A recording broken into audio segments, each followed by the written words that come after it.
The presentation's about getting switched on. I'm just saying there's a lot of people switched off. If you're going out for a listing presentation, you walk into that home, you should brighten that place when you walk in. Is that true? Some people brighten it when they leave. I want you to think of something right now that you want to get yourself to do more of, a key goal that you want to achieve, something you are committed to achieving, something you're committed to start doing. A streak starts with one.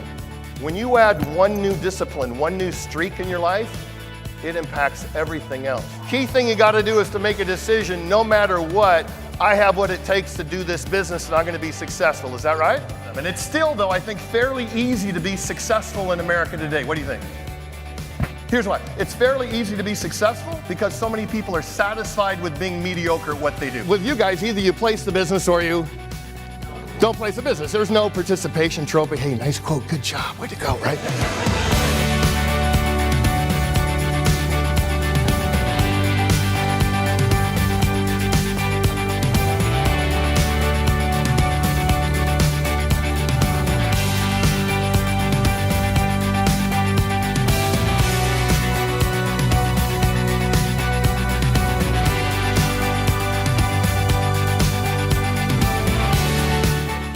Quality of your life, quality of your questions. Look at the back of the card there and it says, where am I now, 0 to 10? 0's comatose, 10, you're at your best. There's not a great performer, athlete, actor who just jumps on stage, is that right? They have some kind of routine. Any Rolling Stones fans here? Any Rolling Stones fans? Mick is 72, out on tour, bringing it every single night. Got his A game every single night. I saw a story about the Stones. They were in Rio doing a program on the beach for 1 million people. How do you set up speakers for 1 million people so there's no feedback and no echo? But the key thing that is, okay, here's how Ronnie Wood likes his dressing room, okay? Here's how Keith likes his. That was very interesting, okay? And then Mick needed to have, they said, a 40-yard stretch in his dressing room. That was the key thing he had to have. Why did he have that? Because he is doing wind sprints before he takes that stage, everybody. He brings it every night. The belief I have here, it says this, bring the energy into the day with you. You want to be switched on more often, you want to add more value, you want to have more fun, bring the energy. If you have low energy, does that impact your business? Impacts your relationships, okay? Impacts the ability to be a thermostat. So that's what I'm going to talk about here. And here's the question. We're going to talk about what's your routine. You got to have a routine. You can't wing it. You can't wait for something to happen. Oh, then I'm going to feel better. Smile for me, smile. And on a count of 3, we're just going to go 1, 2, 3. Yes. Here we go. Big smile, quiet. 1, 2, 3. Yes. Okay, some of you couldn't hold back. That's okay, that's good. A couple of you are doing what I call the 2 to a 10 to a 2. This is what it looks like. Yes. Try it again, a little more energy. Yes, here we go. 1, 2, 3. Yes. Okay, now a little bit more volume. 1, 2, 3. Yes. Okay, not bad. Now I want you to do it one more time. More volume, but I want you to hold it for 5 seconds. Big smile, big smile. Here we go. 1, 2, 3. Yes. Now turn around, look at your friends. Turn around, look, look, look, look, look. I know that's kind of silly, but that, some of you feel better than you have in a month right there. That's good. Okay? But I'm just saying, here's the energy you need. I mean, at the end of the day, can your home life get off track first 5 seconds in the door? You got to take a second, look up and smile and say, why am I so blessed to have this family? What do I love about them? Yes. Don't walk in, oh, it's been a bad day. Give me a beer in a half an hour, get the hell out of my way. Not recommended, okay?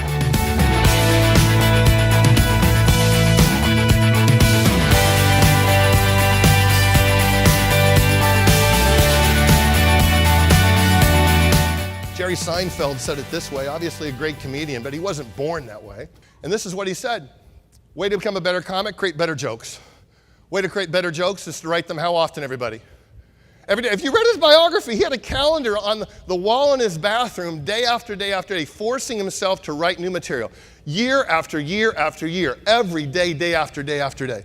Here's the punchline I want you to consider. Skipping one day makes it easier to skip the next day. Is that right? Don't kill your streak. Personal growth, everybody, We're driving success from within.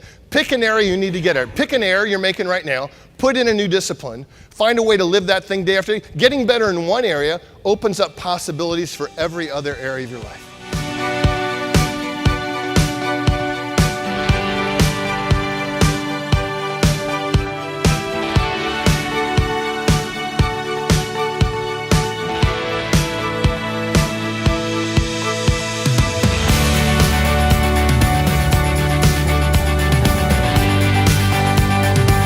Hey, this is Walt McGurr. I just got done with Chip. He just finished the afternoon with us. We did the board break. It was absolutely fantastic.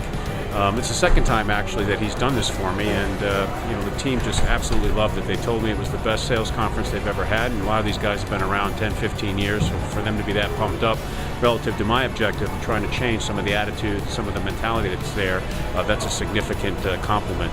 He's very prepared, does a good job, he's got great energy, he really challenges you, he makes you think, and he puts together a program that I think is really impactful. I'd recommend him to anybody. What do you believe about what we're talking about? What do you believe about the opportunity? What do you believe about how big the company can go? What do you believe about exercising? Some people believe, oh, geez, I'd work out, Chip, in the morning, but I'm just not a morning person. Well, if you believe you're not, guess what? You're not. What do you believe? A belief is a feeling of certainty, and it comes down to this: fixed versus growth mindset. Fixed versus growth mindset. There was a seminal story from Carol Dweck, and if there's a link to it on my website, called The Secret to Raising Smart Kids. This is one of my favorite pictures of my kids about 9 years ago. Of those three today, which is the one that aggravates me the most? Anybody? Can you guess? The little guy on the side, because how many of you were the youngest like me or Lucas? How many of you were the youngest like me or Lucas? How many of you were the oldest or only child? I'd ask how many of you guys were in the middle, but nobody really cared that much about you anyway, so I'm going to skip it. But the secret to raising smart kids is they found out the self-esteem movement's gone too far. We praise them too much. Oh, look at that picture. Oh, you are so good at that. That's just fantastic. Look at that picture. Gosh, you're so good. But you, Johnny, you are special, Johnny. He's like, damn right. But Dennis, you are so gifted, right? And after a while, we tell them they're so smart and gifted, they what? Believe it. I've been blessed with superior intellect. And they think they're so smart, therefore they don't have to what? Work at it, because I'm so smart. Those are the kids who don't put themselves in situations they might fail because they don't want to look bad. Opposite end of that spectrum is kids who weren't told they were brilliant or smart. Those are the kids overdiagnosed ADHD, ADD, learning disability, and the kid thinks they're less than. Is it possible? And it can be in their identity forever. So part of the key, the secret to raising smart kids, is to tell them stories of people who had less talent but overcame that. The best line of the article, it's worth reading, five pages, and the teacher's saying, you know what, you're making new connections every day. You think you're frustrated? That's okay. You're getting smarter every single day. And the kid said, you mean I don't have to be dumb anymore? It never dawned on him that his intelligence was growth. The people who move towards mastery know they are a work in progress. At a recent meeting we had in April with about 200 franchisees and general managers, we hired Chip Eichelberger. You know, I was a little skeptical. We had this theme about breaking barriers, and you're always looking for the right speaker, and you know, you want them to have great content, and you want them to be entertaining, and you want them to customize, and you want them to engage the audience. And a lot of times, you know, the audience is pretty demanding. And so I'm always a little skeptical when I hear about a guy like Chip who claims to do all those things. And I was actually pretty blown away. I've seen a lot of great speakers. I've seen a lot of speakers interact with the audience. So if you're looking for a speaker that will really engage the audience, get their attention, get them really thinking about the things that get in their way of their own personal development, of their business growth, of the strategies that they know are so important to their business, I think you can't go wrong by hiring Chip Eichelberger. I was in San Francisco early in this year speaking. I heard about this Millennium Tower. You heard about this Millennium Tower? It's like a $700 million building, 56 stories. Condos start at $1 million, go up to like $15 million. But they have a problem. Over the last 5 years, it's sunk 17 inches and tilting 14 inches. Literally in every room in that condominium, you're rolling balls across it. They made a decision and got it approved by the planning commission in San Francisco to put the foundation into 80 feet of sand. instead of 200 feet into bedrock. They're estimating now $300-ish million to go underneath to get that thing anchored into bedrock. If it starts out at 300 million, what do you think the end cost is going to be? Here's my metaphor for you. For what's really important in your life, you got to have it in bedrock. It's got to be solid. And I need you to think. I know this isn't easy. Best quote I've ever heard in thinking was Dr. King. Dr. King said, rarely do we see people willing to engage in hard, solid thinking. There's a universal quest for easy answers and half-baked solutions. Nothing pains some people more than having to think.